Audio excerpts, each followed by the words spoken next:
12 बजे के बाद हम सीधे 13 बजे पासपोर्ट वगैरह ले लिए। ये बोल नहीं सकता हूँ ऐसे शब्द, मेरे बोलता कि 2000 बाहर दे दो मेरे को। ऑलमोस्ट डिपोर्टेड था मैं।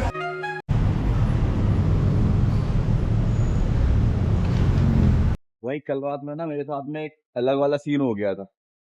वो मैं बहुत ज्यादा ट्रैवल कर रहा हूँ ना लगभग, और प्रॉपर डाइट मेरे को वेजिटेरियन वाली यहाँ पे लंकावी में मिल नहीं पा रही थी। और मैं रात में अचानक से क्या, मैं रात में पार्टी किया, 4 बजे घर लौटा और सुबह 7 बजे उठ के मैं वापस यहाँ पे पैनांग के लिए आना था, मेरी फ्लाइट थी सुबह, है ना। तो मैं वहां पे आ गया 7 बजे को उठ के। और तो मेरे साथ में हुआ ये सीन कि भाई कल रात में मैं जब सो रहा था ना, रात में मैं सो रहा था तो मेरे को ऐसा लगा, मेरी नींद खुली। मेरा पिकअप था 12 बजे का। अभी अभी लगभग 11:30 बज रही है, मेरा पिकअप है जहाँ से 12 बजे का। तो मेरे को लगा कि भाई बज गई है 12, 1:30 बज गई थी। क्योंकि रात में उठा, फोन चेक किया, मैंने कहा 1:30 बज गई। 1:30 बजने के बाद में मैंने देखा रात की नहीं बजी, रात की बजी थी वो, दोपहर की नहीं बजी थी। मेरे को लगा कि दोपहर की 1:30 बज गई, क्योंकि मेरे रूम में भाई विंडो नहीं थी। तो मैं उठा, मतलब मैं बहुत ज्यादा वो ले लिया, टेंशन स्ट्रेस ले ली। तो मैंने रात में ना अपने जो जहाँ से मैं टूर किया था, मैंने उनको कॉल किया कि मेरा पिकअप है यहाँ से, can you please reschedule it. तो बोलते हैं कि सर आपका पिकअप जो है वो 12 बजे का, और आपके पास अभी तो पूरी रात पड़ी है, अभी तो जब इतनी बजे। मैंने बोला अरे यार ये क्या हो गया। फिर मैंने घड़ी में देखा, तब से मैंने ना भाई 12 घंटे का जो टाइम होता है ना, 12 बजे के बाद में फिर वो दिखता है कि 1 बज गया, 2 बज गया। तो मैंने वो हटा के ना भाई अब 24 घंटे का कर दिया है। 12 बजे के बाद हम सीधे 13 बजेंगे, 1 नहीं बजेंगे।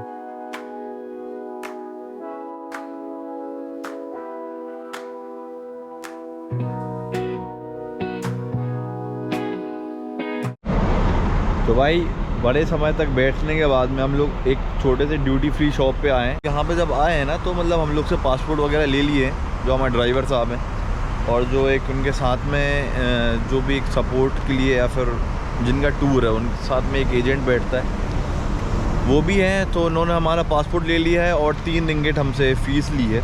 ठीक है भाई, दे दी। 3 रिंगिट बचे थे मेरे पास, 15 रिंगिट वैसे ही बचे थे।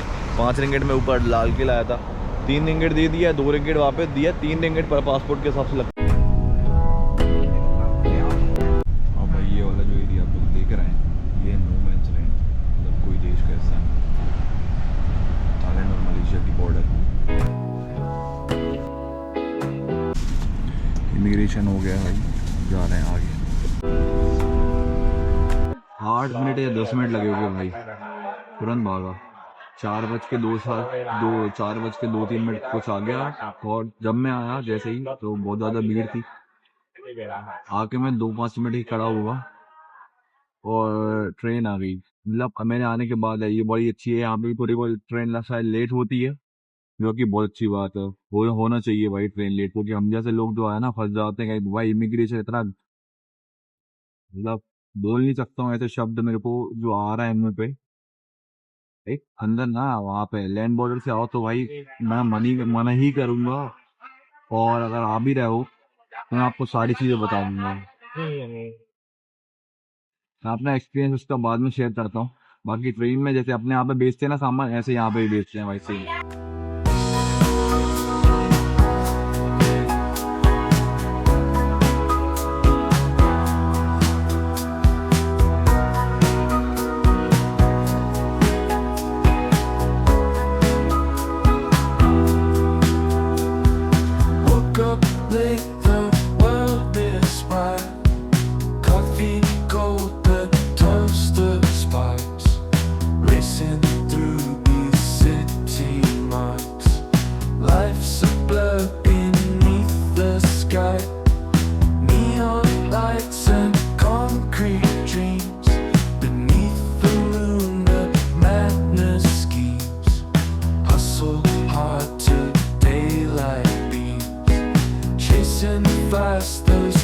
तो भाई सबसे पहले तो मैं माफ़ी चाहता हूँ आप लोगों से कि भाई मैं आप लोग को बता नहीं पाया और वीडियो वहाँ से कंटिन्यू नहीं कर पाया। तो worst immigration of ever in my life.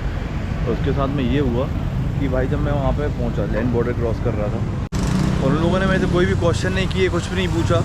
बस उन लोगों ने देखा कि भाई इंडियन पासपोर्ट है, उन लोगों ने जैसे ही मेरा पासपोर्ट देखा तुरंत छुड़ा लिया।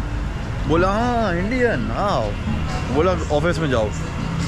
कोई क्वेश्चन नहीं है मेरे पास में जाके, जब तक कि रिटर्न टिकट भी थी, बुकिंग भी थी, शुरुआत की, आखिरी की भी बुकिंग थी, बस बीच की नहीं थी। तो उन्होंने उस पर से रख लिया कि भाई बीच की बुकिंग दिखाओ। भाई मैं लगभग वहाँ पे ना कम से कम थाईलैंड में इस बार मैं 22 या 25 दिन रुकने वाला था। तो अब मैं ऑल टोटल जितनी भी थी पूरी की पूरी मैं बुकिंग सारी की सारी दिखा तो नहीं सकता, क्योंकि मैं बीच का भाई एकदम से फिक्स करके नहीं चलता हूँ। बीच का इधर उधर दोस्त बन जाते हैं तो वो बोलते कि भाई इधर चलो, तो सबके साथ मैं निकल जाता हूँ।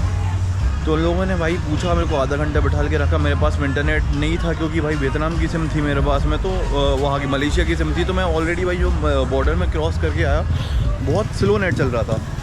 मतलब ये समझो कि एक मैसेज गलती से ही एक मैसेज जा रहा था, सेंड हो रहा था। तो भाई उन लोगों ने मेरे को उस पैसे रख लिया, बहुत सारे क्वेश्चन किए, पासपोर्ट छुड़ा लिया, बोला कि नहीं भाई वापस जाओ तुम मलेशिया। मैंने कहा ठीक है मैं मलेशिया चला जाऊँगा, पर मेरे को मेरा पासपोर्ट दे दो। मेरे दोस्त लोग ऐसे ही वहाँ पर इंतज़ार कर रहे हैं, मैं अब आऊँगा ही नहीं थाईलैंड। और मैं ब्लॉगर हूँ तो मैं सबको ये चीज़ ऐसे बताऊँगा। तो फिर वो मेरे से बोल रहे हैं कि भाई ठीक है, अगर कुछ नहीं देना है तो मत करो, बस हमको कितना 2000 बाट जो है वो एक रिश्वत के तौर पे हमको 2000 बाट दे दो।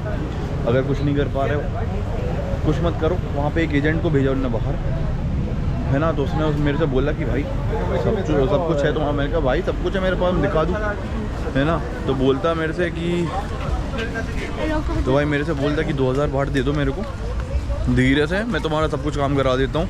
मैं तो एजेंट हूँ, कुछ वो नहीं है, मेरा अथॉरिटी वाला नहीं हूँ मैं, तो ऐसा करके, है ना। तो भाई ये सब चक्करों में मैंने एक ₹5 नहीं दिए। मैंने कहा भाई तो मेरे को स्टैम्प देना है तो दो, नहीं तो मैं घंटा तुम्हारे यहाँ पर नहीं रुकने वाला, मैं वापस जाने वाला हूँ यहाँ से, है ना। तो ये सब हुआ, बहुत अलग ही भाई सिचुएशन हो गई थी। मैं अकेला बैठा था, अलग ही बंदा, सबको जाने दे रहे थे। जो मेरे वैन वाले थे, मेरे वैन वाले बार बार मेरे को फ़ोन लगा रहे हैं, मेरे पास वापस आ रहा है ड्राइवर। फिर मैंने भाई अपने जो दोस्त थे मेरे जग्गी पाजी जो मेरे को बैंकॉक में मिले थे, आप लोगों ने ब्लॉग देखा ही होगा। मैंने जग्गी पाजी को मैसेज किया, मैंने कहा पाजी ये मेरे से ऐसी बुकिंग्स वगैरह मांग रहे हैं, तो प्लीज़ मेरी जो यहाँ की जो बीच की जो भी बुकिंग्स बच रही है ना, वाली बुकिंग्स आप जल्दी फटाफट कर दो। कि निकला हूँ ना जैसे तैसे करके, तुरंत वो मैडम को बोला, समझाया उसको बहुत अच्छे से। तो उसने मेरी बाकायदा सुनी। एक मैडम दूसरी आई थी, मैंने कहा तो मेरे से पैसे वगैरह मांग रहा है, मैं सारी चीज़ सब कुछ जो है ना मैं अपने ब्लॉग में बताने वाला हूँ। उसने बोला कि भाई तुम मलेशिया चले जाओ वापस, पासपोर्ट ही रख लिया। भाई अलग ही लेवल सिचुएशन हो गई थी। मेरे पास ना नेट था ना कुछ था। देखो पाजी ने मेरे को बुकिंग्स भेजी, तो मैंने उन मैडम को बताई बुकिंग्स वगैरह सारी। कोपंगान जाने वाला था मैं, कोपंगान नहीं गया। अब मैं आ गया हूँ कराबी में 2 दिन से बैठा हूँ। भाई मैं दिमाग से ये चीज़ें निकाल ही नहीं पा रहा कि ऐसा कभी सोच सकता है कोई कि भाई थाईलैंड में ऐसा कभी होगा। भाई आप लोग अगर लैंड बॉर्डर से क्रॉस करके आ रहे हो ना, तो भाई मेरी ये मानो कि लैंड बॉर्डर से क्रॉस करके आ रहे हो या मलेशिया या कहीं से भी आ रहे हो, तो भाई इतने याद रखना कि वीज़ा फ्री तो हो गया आप लोग के लिए, इंडियंस के लिए, हमारे लिए, पर वो ना भाई प्रॉपर बुकिंग हर एक दिन की रखना होगी आपको। अगर आप प्रॉपर बुकिंग हर एक दिन की रखते हो तो आप बिल्कुल प्रॉपर आ सकते हो थाईलैंड लैंड बॉर्डर से। बाकी अगर नहीं आ रहे हो ना, प्रॉपर बुकिंग्स वगैरह नहीं रख रहे हो, तो आप मेरी मानो कि सीधा फ्लाइट से आओ, एयरपोर्ट पे आओगे, वहाँ से आपको सीधा स्टैम्प मिल जाएगा, वीज़ा स्टैम्प मिल जाएगा।